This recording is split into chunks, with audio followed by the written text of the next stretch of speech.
Uhawe ikaze mu kiganiro inyigisho za Bibiliya. Muri iki kiganiro tugenda turaba ibice vy'ivyanditswe muri Bibiliya yera ijambo ry'Imana, tukarimbura insiguro yavyo. Ni ikiganiro gitanga inyigisho z'ivyanditswe vyera mu kiringo c'imyaka 5. Inyuma y'icigwa turaguha inomero woturonderako igihe wogira ico ugomba guterera canke kubaza. Kaze twumvirize kandi twigishwe.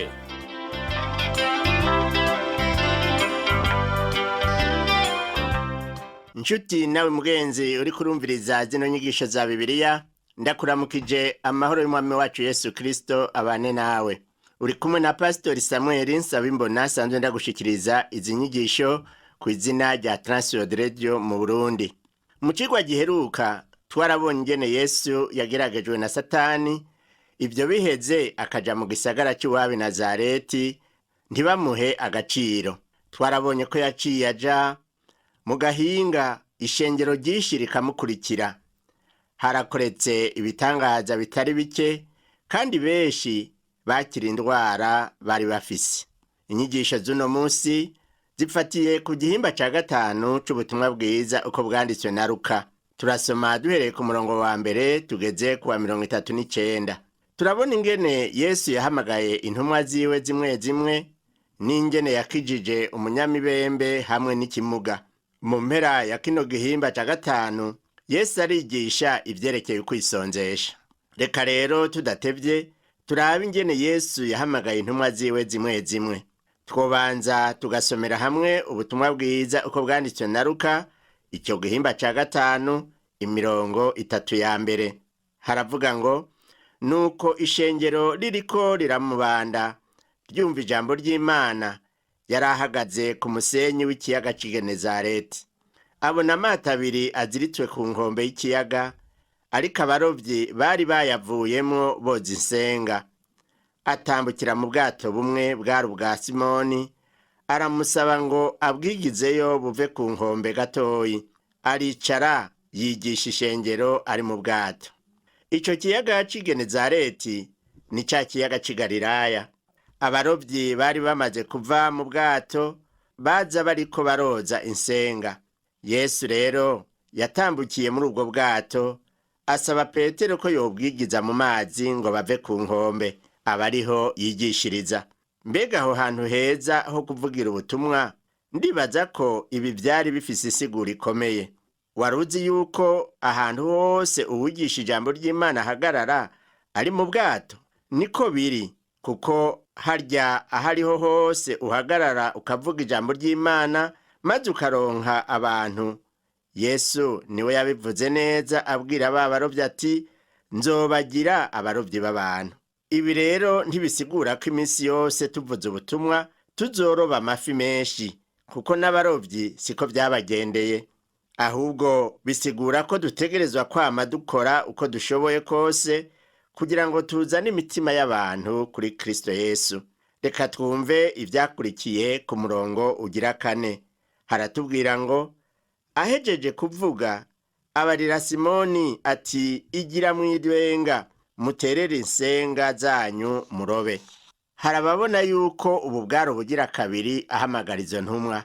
Niho Yesu yaheze akavuga ubutumwa aroba abantu, hanyuma akora igitangaza co kuroba ifi. Yesu yabanje kuroba abo bigishwa, hanyuma naho aroba ifi. Ico gihe kiratandukanye n'ikindi gihe ca mbere Yesu yari yabonye Simoni na mwene nyina Andereya baterera insenga mu kiyaga. Ico gihe ca mbere niho yari yababwiye ati, nkurikira nzobagira abaroba abantu, nk'uko tubibona mu butumwa bwiza uko bwanditswe na Matayo, igihimba ca 4 umurongo wa 19, hamwe no mu butumwa bwiza uko bwanditswe na Mariko, igihimba ca 1 umurongo wa 17. Ico gihe ngo mu nyuma bisubirira inyuma kuroba ifi.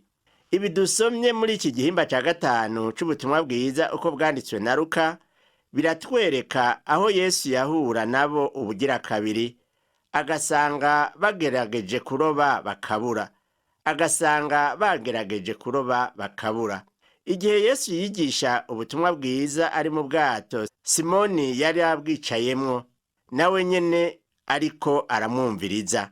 ahejeje kwigisha turabonye ko yaciye ababwira ko boterera insenga zabo bakaroba. Yesu bamufashije kuroba abantu mu gihe bamutiza ubwo bwato ngo yigishirizemwo, nawe aca abafasha kuroba amafi menshi. Erega uwumvise ijambo rya Yesu Kristo akarikurikiza arahatorera koyoko agakira. Turaza kubona ingene bongeye gutahura ko Yesu ari wenyene ububasha, bagaca bemera mu nyuma bakamukurikira. Tubanze turabe ico Simoni yishuye Yesu Kristo igihe avugiye ati noneho nimurobe. Turabe umurongo wa 5 uravuga ngo, Simoni aramwishura ati, erega mwigisha, twakesheje ijoro ryose twarushe ntacyo twafashe, ariko kubw'ijambo ryawe ndaterera insenga. Aya n'amajambo Simoni yavuze ati, ariko kubw'ijambo ryawe ndaterera insenga. Simoni arerekana ko yabikekeranije kuko bari bamenyereye kuroba, ni ukuvuga ko iby'uburovyi bari babizi neza. Yamara yaremeye ko agiye guterera insenga kubera ko Yesu yabivuze, kuko ahandi ho bari barushe, kuko bari bakesheje ijoro ryose barabura. Yesu atarimwo bari babuze. Nk'uko tubibonye rero, icagombye kononera Petero nuko yabanje kuvuga amajambo nk'ukekeranya, abura gukora buno nyene nk'uko Yesu yaravuze. Hari inkuru y'umusirikare mukuru yitwa Wellington.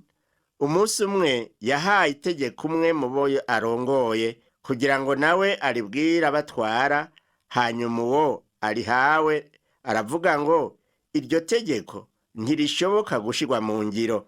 Hanyuma Wellington aramubwira ngo bari wewe utangura kuryubahiriza, kuko nawe we ntuza gutanga itegeko ridashoboka.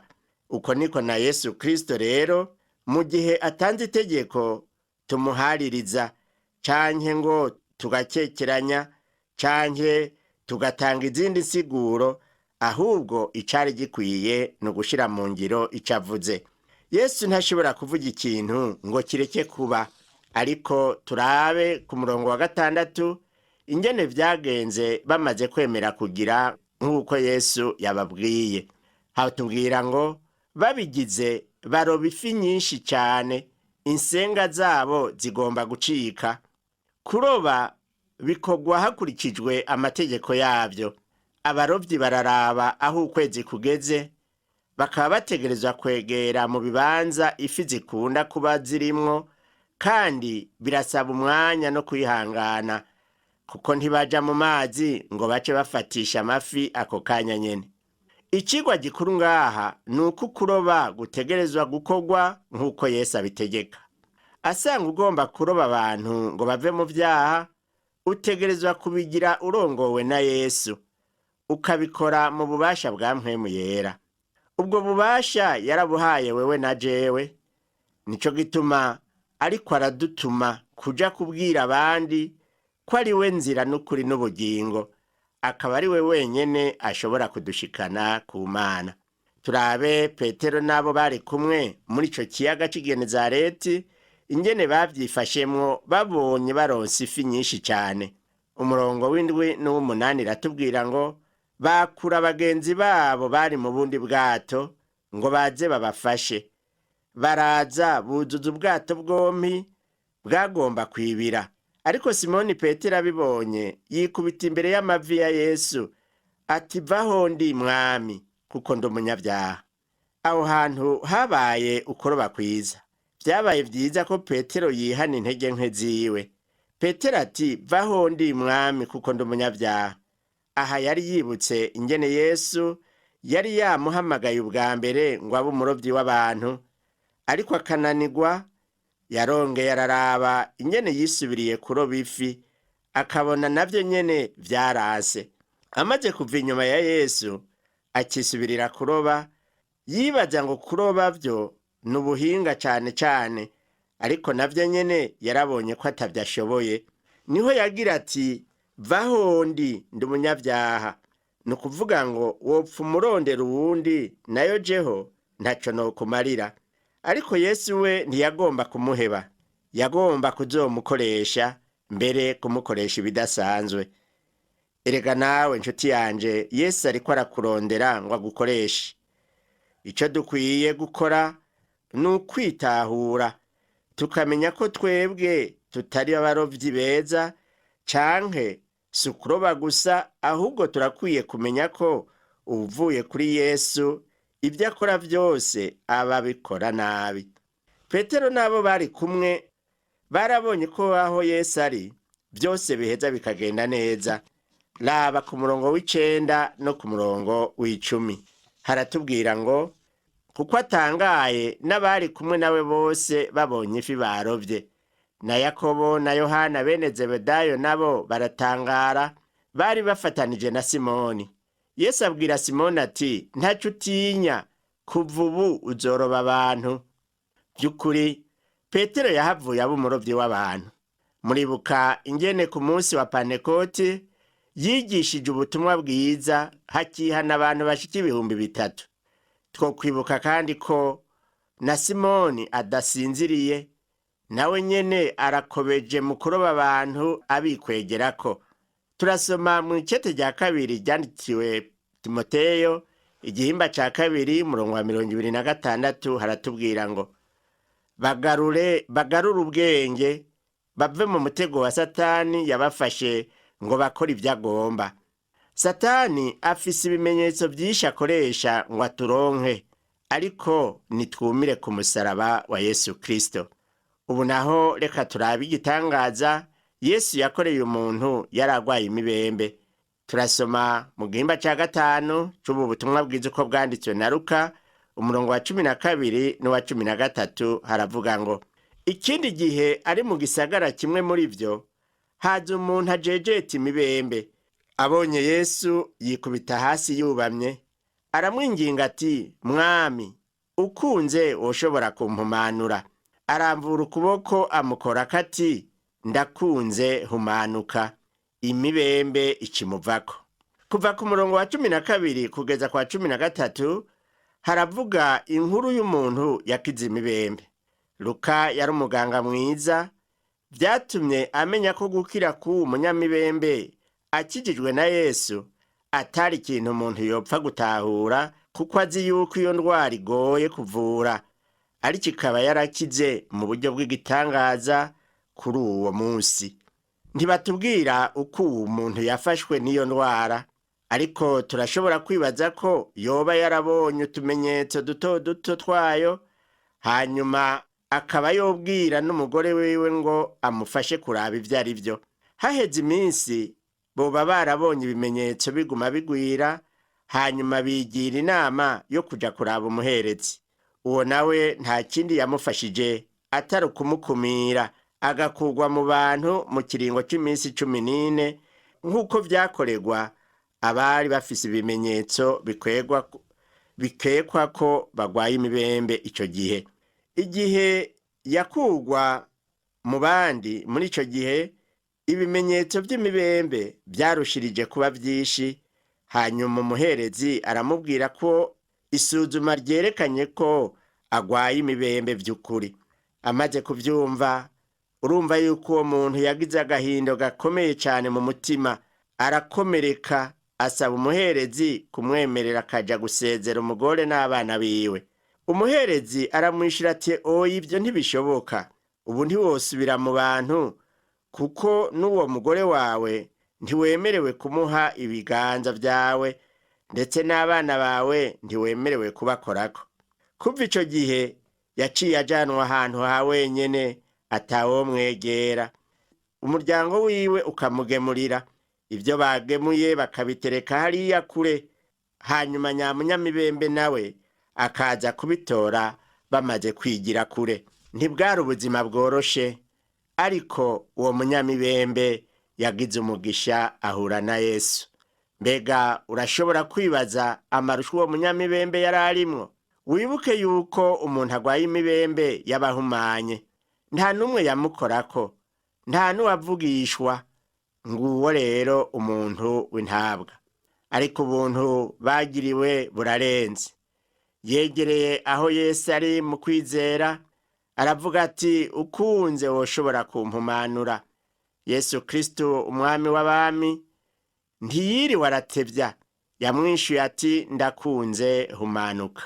Kandi Yesu ngo ico gihe yaramvuye ukuboko amukorako. Mbega uribaza ingene uwo muntu yamerewe akozweko n'umwami w'abami mu gihe yari amaze imyaka ata muntu amukorako? Mwene data nshuti yanje uri kurumviriza kino cigwa c'inyigisho za Bibiliya, mbega Yesu yoba arakora ku bugingo bwawe? Hariho benshi bakeneye gukorwako na Yesu. Wibuke ko uwo Yesu akozeko amera neza gose. Numwemerere nawe agukoreko mu kwizera. Reka tubandanye turabe ikindi kimuga Yesu yakijije nk'uko tubibona muri kino gihimba nyene c'ubu butumwa bwiza uko bwanditswe na Luka, igihimba ca 5 bibereye ku murongo wa 17 kugeza ku wa 20.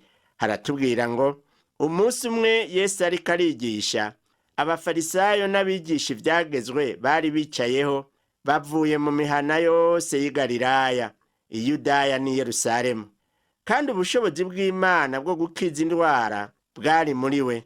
Maze haza abagabo bazanye ikimuga bagiteruye mu nderuzo, barondera ingene bacinjiza ngo bagishire imbere yiwe. Babuze aho bocinjiriza kubw'ishengero, burira hejuru ku nzu, bagicisha mu mategura ayisakaye, bacururukiriza mu nderuzo hagati y'abantu imbere ya Yesu. Abonye ukwizera kwabo aravuga ati, ewe muntu, ibyaha vyawe urabihariwe. Iyi ni inkuru y'umuntu yaramugaye akijijwe na Yesu. Injuti ziwe zaramuzanye zimushira imbere ya Yesu, zimucishije hejuru ku nzu, zimwururukiriza hagati mu bantu, bamucishije hagati mu mategura asakaye iyo nzu kugira ngo babone kumushikiriza Yesu. Yaba Matayo canke Mariko bose baranditse kuri iyi nkuru, ndetse Mariko wewe yanditse inkuru yayo mu buryo burebure, naho ari we yari asanzwe yandika amajambo make mu butumwa bwiza yanditse. Ico ni ca kimuga c'i Kaperinaumu Yesu yakiza. Yesu yagikijije hageze. Uwo muntu yaramugaye yakize amaze gushika imbere ya Yesu, aho yashoboye kumva ijambo ngo ibyaha vyawe urabihariwe. Iryo ryari ijambo ry'igitangaza.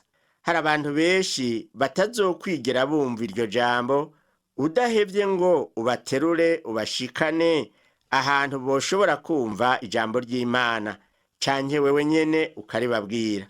Baramugaye mu mitima, baboshwe n'ivyaha n'ibihenda amaso vyinshi vyo mw'isi. Bamwe baboshwe no gusuzugura, abandi baboshwe no kwigira basindabibazwa. Ibyo twumvise vyose bitwereka yuko Yesu agomba kudukoresha mu gushikiriza abandi inkuru nziza. Nico gituma tuvuga ubutumwa bwiza. Kandi murazi ko umuntu umwe adashobora kurerura inderuzo wenyene. Inderuzo y'ikimuga c'i Kaperinaumu yari ireruwe n'abantu 4, kandi naho iwacu i Burundi murabizi yuko inderuzo irerurwa n'abantu 4. Ubu munsi harakenewe benshi cane kugira ngo ijambo ry'Imana rikwire muri benshi barikeneye kugira ngo barokoke. Ubu naho reka turabe ingene Yesu yahamagaye Lewi umutoza kori. Turabisoma umurongo wa 27 n'uwa 28 hatubwira ngo ibyo biheze arasohoka, abona umutoza kori yitwa Lewi yicaye aho yatoreze ikori, aramubarira ati nkurikira. Asiga vyose ava hasi aramukurikira. Iyo nkuru turayisanga mu butumwa bwiza uko bwanditswe na Matayo hamwe n'ubwanditswe na Luka. Ariko Luka niwe yayivuze ko vyinshi. Turaba umurongo wa 29. Lewi amuteguriza inzimano nyinshi mu nzu yiwe, kandi hari abantu benshi b'abatoza kori n'abandi bicaranye nabo basangira.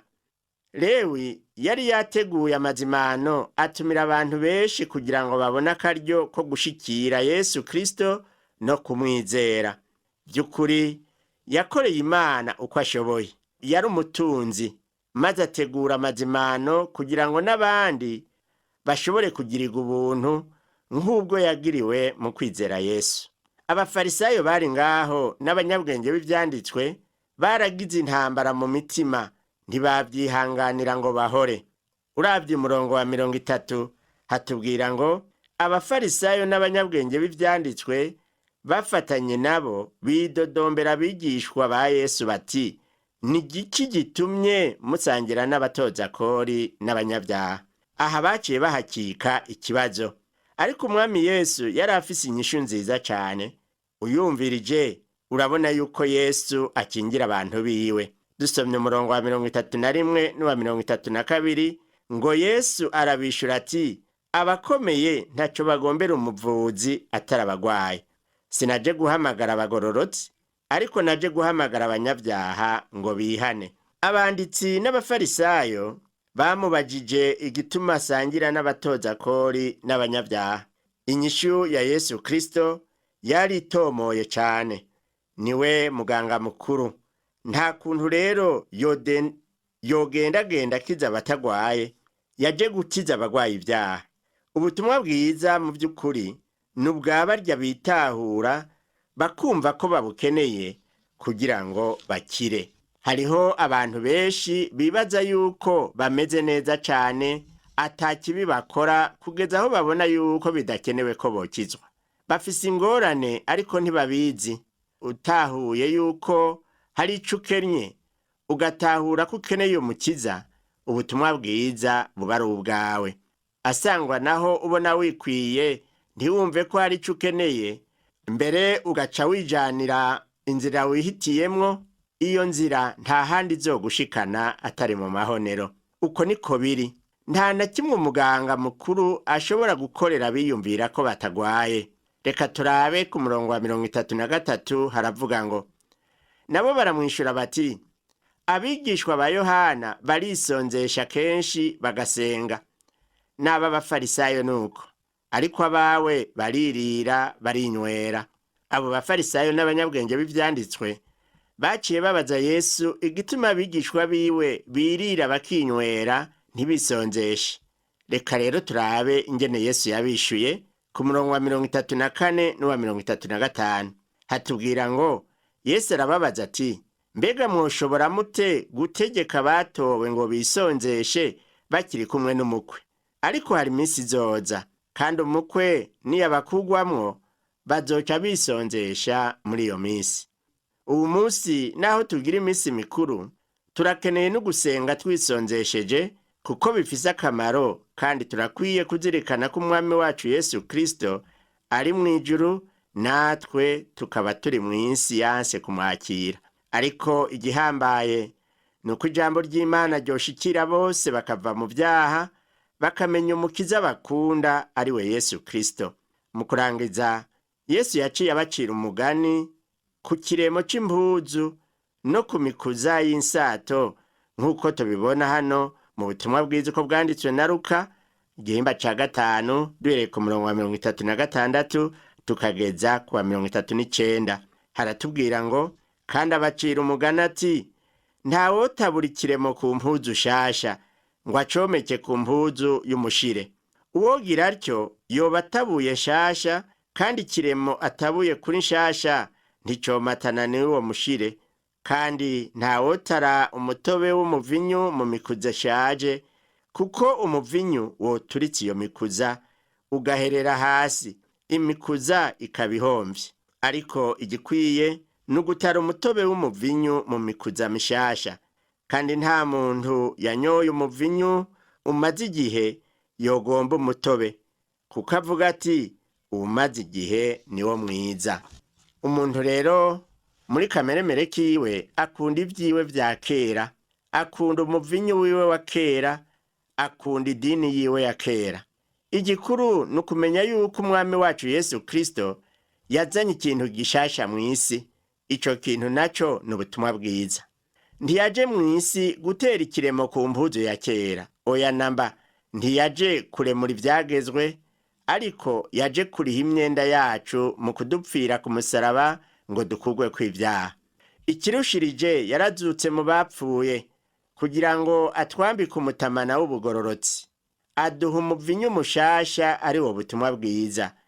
Uwo muvinyu mushasha w'ubutumwa bwiza utegerezwa gushirwa mu mikuza mishasha, ariyo buntu bw'Imana. Nayo imikuza ya kera niyo ibyagezwe. Uwo munsi Yesu avuga ati, mwuzure mpwemu yera, ntimukaborege umuvinyu, nk'uko vyanditswe mu ikete ryandikiwe Abanyefeso igihimba ca 5 umurongo wa 18. Iki gice rero ca 5 c'ubutumwa bwiza uko bwanditswe na Luka kiratweretse ububasha bw'ubutumwa bwiza Yesu Kristo yazanye mu isi mu buryo bwinshi bushoboka, nk'uko twagiye turabibona mu vyigwa tumaze kubona. Ivyo no kuvuga ngo abantu bumva ubutumwa n'ububasha bwiwe kandi bahabwe amahirwe yo guhitamwo, bamwemere canke bamushibure. Umwe wese ku ruhande rwiwe akwiye kwifatira ingingo.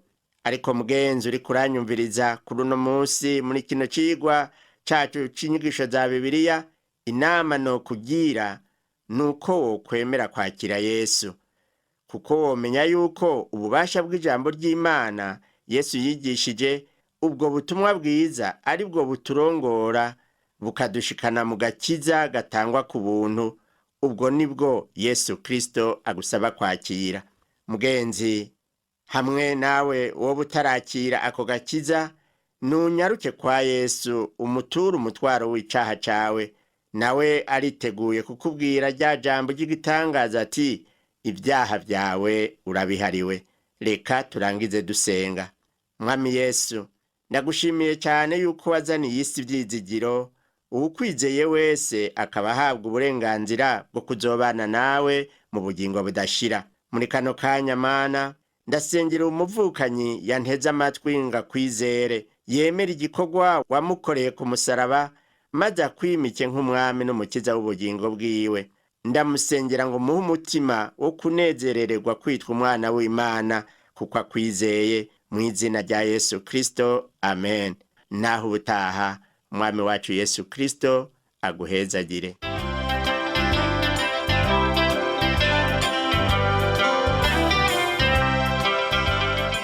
Wakoze kumviriza icigwa c'ijambo ry'Imana c'uyu musi. Ushobora kumviriza n'ibindi biganiro by'inyigisho za Bibiliya canke ukabikwega kuri uru rubuga rwa interinete rukurikira: http utuburungu tubiri uturongo tubiri duhengetse ttb akaburungu twr.org. Ushobora kumviriza ikiganiro cyo muri indwi canke ugafyonda ahanditswe ngo rondera ukurikije itariki kugira ngo wumvirize ikiganiro camaze kurengana. Ushobora no gufyonda ahanditswe ngo rondera ukurikije ibyanditswe kugira ngo wumve ibiri muri ico gice cy'ibyanditswe byera ugomba. Ufite ico wunganira canke ubaza, twandikire. Email ni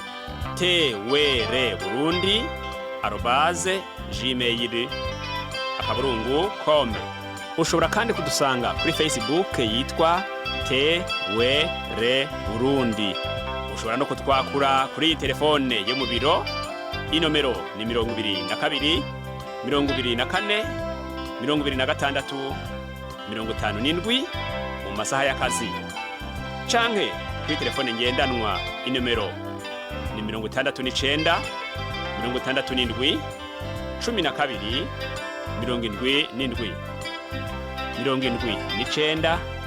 74 19 93. Dusanga kandi kuri WhatsApp, nimero ni 79 38 71 99. Yesu aguhezagire.